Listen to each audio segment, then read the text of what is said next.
नमस्कार दोस्तों, मैं हूं आपका दोस्त रोहिताश यादव। मार्केट में अचानक से जो डंप आया तो वो अर्थक्वेक का नाम दे दिया गया। कहीं ना कहीं मार्केट जो नीचे गिर रहा है, क्या कोई साजिश हो रही है या गिरना ही था? क्या हो सकता है इसके पीछे? कारण भी बताएंगे आपको। प्लस आइस में कल एक अलग से खुलासा हुआ, वो थोड़ा सा चौंकाने वाला था। प्राइस को गिराने के लिए एक्सचेंज किस हद तक गिर सकते हैं, उसके बारे में भी आपको डिटेल से समझाने की कोशिश करते हैं। तो बने रहिए, अच्छा लगे तो लाइक सब्सक्राइब जरूर कीजिए। पहले लेते हैं अचानक से जो मार्केट में कल आपने देखा कि आपका साहब बीटीसी अच्छा खासा डाउन हो गया। क्यों हो गया, इसकी वजह कुछ शायद अगर आप ट्विटर पे एक्टिव होंगे तो मैंने आपको देखिए मॉर्निंग में भी बताया और रात को भी बताया कि आखिर चल क्या रहा है फिलहाल मार्केट में। फिर एंड ग्रीड इंडेक्स तो आपका देखिए गिर ही रहा है, जो कुछ गिर रहा है, लेकिन यहां जो मेन बात थी वो थी सारी की सारी सेलिंग की। कहीं ना कहीं कल आप एल्मेडा रिसर्च के बारे में देख लीजिए, एफटीएक्स के बारे में देख लीजिए और ग्रे स्केल के बारे में देख लीजिए। इन्होंने कहीं ना कहीं जो है कल काफी बड़ी मात्रा में बीटीसी को फिर से सेल कर दिया। तो मैंने आपसे देखिए 2-3 दिन में एक बात आपसे रिपीट हमेशा की है कि ये जो मार्केट में चल रहा है ना, फिलहाल सारा कुछ डिपेंड हो गया जाके अब ग्रे स्केल पर, कि ग्रे स्केल कब तक बेचेगा। और अभी भी अब जो एक अनुमान लगाया जा रहा है वो वही लगाया जा रहा है कि शायद ये अभी भी लगभग 1.5 मिलियन के आसपास का तो इसको बेचना ही चाहिए। जो एक र्यूमर है, एक तरह से कहते हैं, ऑफिशियली तो नहीं है लेकिन र्यूमर इसको कह सकते हैं कि इसके आसपास इसको बेचना चाहिए। तो शायद उसी में से वो धीरे धीरे पर डे लेके आ रहा है। लेकिन एक चीज और ध्यान रखिएगा, ये ग्रे स्केल को भी आपको थैंक यू बोलना पड़ेगा। वो चाहे तो एक साथ 50-60-1 लाख डॉलर के वो बीटीसी जो है आके बेच सकता है। उसके पास अभी भी 5 लाख से ज्यादा बीटीसी है अभी भी। तो वो चाहे तो उसमें से 1 लाख बीटीसी एक साथ भी बेच सकता है। तो सोचिए मार्केट कहां तक जाएगा फिर, जब इतना सारा एक साथ बिक जाएगा। लेकिन ये भी चलो शुक्र है कि वो धीरे धीरे धीरे धीरे बेच रहा है, कभी 10,000, कभी 9,000, कभी 19,000, इस तरीके से बेच रहा है। तो कल भी उसने काफी बड़ी मात्रा में बीटीसी बेचा, जो मैंने आपको ट्विटर पे देखिए अपडेट दिया भी था कि भाई देखिए आज भी इसने इतना माल बेच दिया। तो उसी की वजह से देखिए जब भी वो सेलिंग आती है मार्केट आपका नीचे आ जाता है। और कहीं ना कहीं उधर देखिए कैथी वुड, आपका ब्लैक रॉक, बिटवाइज, ये फिडेलिटी, ये कहीं ना कहीं तो अपनी होल्डिंग बढ़ा भी रहे। लेकिन एक वो जो झोल पैदा हो गया कि आखिर ये सब हुआ क्या, कि आखिर ईटीएफ के आने से बीटीसी को धड़ाधड़ ऊपर जाना चाहिए था। ये तो एक ऐसा गेम हो गया कि बीटीसी यहां स्थिर हो गया। भाई अब ये वो कहते हैं जैसे स्टॉक मार्केट में चलता है ना, ऐसा सेम वो चीज हो गई अब बीटीसी के लिए। अब बीटीसी तभी ऊपर जाएगा जब ये कंपनियां चाहेंगी, क्योंकि अब सारा जो कमांड था ना, वो छोटी मोटी जो हम वेल्स का जिसको नाम देते थे उनसे निकल के अब बिग वेल्स के हाथ में पहुंच गया सारा का सारा मैटर।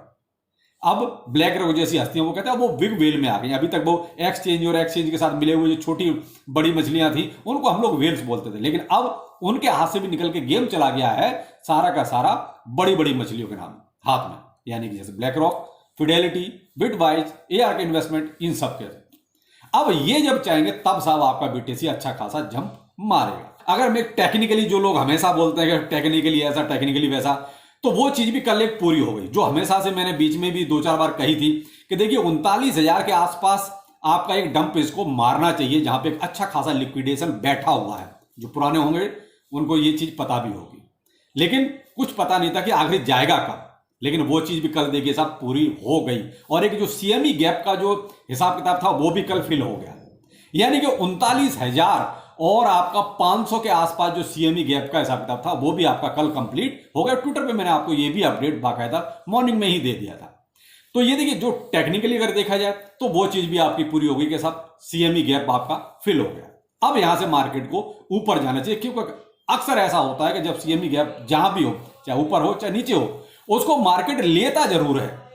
तो यहां पर ये जो नीचे वाला सीएमई गैप था वो भी लगभग आपका मामला पूरा है। तो क्या मार्केट यहां से जंप होगा? तो यहां बात फिर से घूमकर वहीं आ गई, जब तक ग्रे स्केल बेचेगा मार्केट ऊपर नहीं जाएगा। और जब तक वो अपनी 1.5% की जो फीस है वो जब तक कम नहीं करेगा तब तक उसका बेचना जारी रहेगा। क्योंकि कोई भी इन्वेस्टर महंगे में नहीं रहना चाहेगा, वो सस्ता ढूंढेगा। तो सस्ता ब्लैक रॉक दे रहा है, फिडेलिटी दे रहा है, बिटवाइज दे रहा है, तो ग्रे स्केल से क्यों लेगा?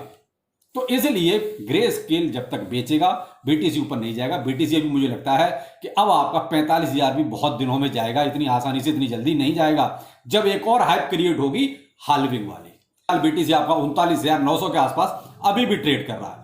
तो यहां देखिए अभी भी वो पैनिक तो है कि वो फियर एंड ग्रीड इंडेक्स भी आप देखेंगे तो देखिए जो कल मार्केट का हाल हुआ है, जो कल ये डाउनफॉल आया है उसकी वजह से फिर ग्रीड इंडेक्स भी आपका 50 से नीचे चला गया है, जो 72 74 रहता था उससे भी नीचे चला गया है। तो उसकी वजह वही है, सेलिंग प्रेशर। तो ये मार्केट का हाल था बीटीसी का। उसके साथ देखिए अल्ट कॉइन्स की तो कहने ही क्या, क्योंकि जब बीटीसी डाउन होगा तो अल्ट कॉइन्स ऊपर नहीं जाएंगे। आपके पास अपॉर्चुनिटी अब एक तरह से क्रिएट हो रही है कि आप चाहो तो जो आपके पास अल्ट कॉइन्स हैं जिनको आप ठीक समझते हैं उनमें छोटी छोटी बाइंग आप बना सकते हो। तो ये आपके लिए एक अपॉर्चुनिटी है। तो मार्केट का हाल ये है, डरने की जरूरत नहीं है, पैनिक वाली चीज नहीं है। ये बड़े लोग ज्यादा डंप नहीं होने देंगे क्योंकि अब इनका पैसा लगा हुआ है। अब आते हैं जो आइस वालों की एक टेंशन थी भाई, जो माइनर थे कि सर ये क्या हुआ, ये तो प्राइस इसका गिरता जा रहा है गिरता जा रहा है। वाकई में गिर रहा था, कोई छुपाने वाली बात तो थी नहीं, वाकई में गिर रहा था। और क्यों गिर रहा था उसकी वजह भी अब निकल के आई। ये सारा का सारा खेल जो था वो OKX ने खेला था। OKX वॉलेट में जिनका आइस पहले तो पहुंचा नहीं, पहुंच गया तो उनको वहां सेल करने का ऑप्शन नहीं मिला, कईयों को वहां पे आइस दिखाई ही नहीं दिया। तो इस वजह से कहीं ना कहीं, और जो नए लोग आइस को खरीदना चाहते थे उनको आइस वहां ढूंढने से नहीं मिल रहा था। तो जब एक बात बताइए, इन्होंने अगर मैं आपको थोड़ा सा और ब्रीफ में बताऊं तो आइस और OKX के बीच में एक कोलैबोरेशन, ये कहेंगे एग्रीमेंट हुआ था कि जब आइस लिस्ट होगा OKX पर तो 5 घंटे बाद किसी भी एक्सचेंज पर लिस्ट नहीं होगा। यानी कि 5 घंटे के दरमियान और किसी एक्सचेंज पर लिस्ट नहीं होगा। यानी कि सारा एक तरह से गेम OKX ही अपने पास रखना चाहता था। उसके बाद ही आप देख रहे हैं बिट्रू और get.io 5 घंटे बाद, यूनिसेफ 5 घंटे बाद उन पर लिस्ट हुआ। उसकी वजह हुई थी ये इनके एग्रीमेंट में शामिल था। लेकिन उस एग्रीमेंट का वायलेशन कहीं ना कहीं OKX ने किया, क्योंकि उसने नए यूजर्स को आइस खरीदने ही नहीं दिया। जब एक चीज बताइए, जब कोई चीज मार्केट में आ रही है और खरीदने का ऑप्शन नहीं मिलेगा तो प्राइस तो गिरेगा ही गिरेगा। और जबकि सेल करने वाले तो सभी थे भाई, जिनको फ्री में आइस मिला था वो तो सब सेल ही करेंगे ना, उनमें खरीदना तो किसी को नहीं था। लेकिन बायर इन्होंने वहां पर एक तरह से क्रिएट ही नहीं होने दिए। तो ये गेम अब जाके निकल में आया जब बहुत सारी कंप्लेंट आई। और आप देख सकते हैं ट्विटर पे पूरी, जिन्होंने एक तरह से पूरा भर गया कि साहब हमें भी OKX पे नहीं ऑप्शन मिला खरीदने का, हमें आइस ही नहीं दिखाई दिया OKX पर। तो ये सब क्या था, प्लेटफॉर्म पर ये क्यों नहीं विजिबल हो रहा था? दूसरा, OKX ने आकर इस पर अभी तक कोई सफाई नहीं दी है कि आखिर ये सब क्या था। आइस टीम अब इनके खिलाफ लीगल एक्शन भी लेने वाली है, क्योंकि इन्होंने बाकायदा अपने ट्विटर पे ये चीज अपडेट की है। तो मैंने भी इसको आपको जो है ट्विटर पे अपडेट पहले ही दे दिया। मॉर्निंग में ये सारी चीज अपडेट आपको दे दी थी, रात को भी मैंने इस पर आपको अपडेट दिया था। तो देखिए, मैं हमेशा आपसे इसीलिए कहता हूँ ट्विटर पर थोड़ा अपडेट रहिए, क्योंकि सारी पता नहीं चलता कि कब कौन सी न्यूज कहां पर फ्लैश हो जाए। तो इसलिए आपको ट्विटर पर तुरंत ये चीज अपडेट हो जाती है। तो यहां देखिए, घबराने वाली बात नहीं है। जैसे ये चीज देखिए थोड़ी हाईलाइट हुई, OKX ने अपने आप को सुधार लिया। अब आइस का प्राइस स्लोली बढ़ रहा है। कहां, तो ये 59 पैसे तक चला गया था। तो 59 पैसे 60 पैसे तक जो प्राइस ये गिरा था, वहां से अब फिलहाल 70 72 75 पैसे तक दोबारा से रिकवर हो गया। तो ये क्या था, कहीं ना कहीं OKX का जो गेम प्लान था वो खुलासा हो गया। और अब प्रेशर भी पड़ गया कि भाई हमारी सारी विकता से भांडाफोड़ हो गया है। तो ये कहीं ना कहीं कई बार गेम हो जाते हैं। तो देखिए, अब ये आइस टीम की तरफ से ऐसा कोई गेम नहीं था, ये सारा का सारा गेम जो था वो OKX की तरफ से था कि उन्होंने ऑप्शन ही नहीं दिया लोगों को खरीदने के लिए। अब क्या है कि जगह जगह अब और जगह इसकी लिस्टिंग हो रही है, तो अब बाइंग का ऑप्शन लोगों को कई जगह से मिल गया है। तो इसलिए अब OKX को भी पता है कि अब हमारी ज्यादा चलनी है नहीं। अब आपको क्या करना है, देखिए आपको अभी टेंशन लेने की जरूरत नहीं है। आपका डिस्ट्रीब्यूशन जैसे हो रहा था वैसे ही होगा, डिस्ट्रीब्यूशन जैसे आपको मिल रहा था वैसे ही मिलेगा।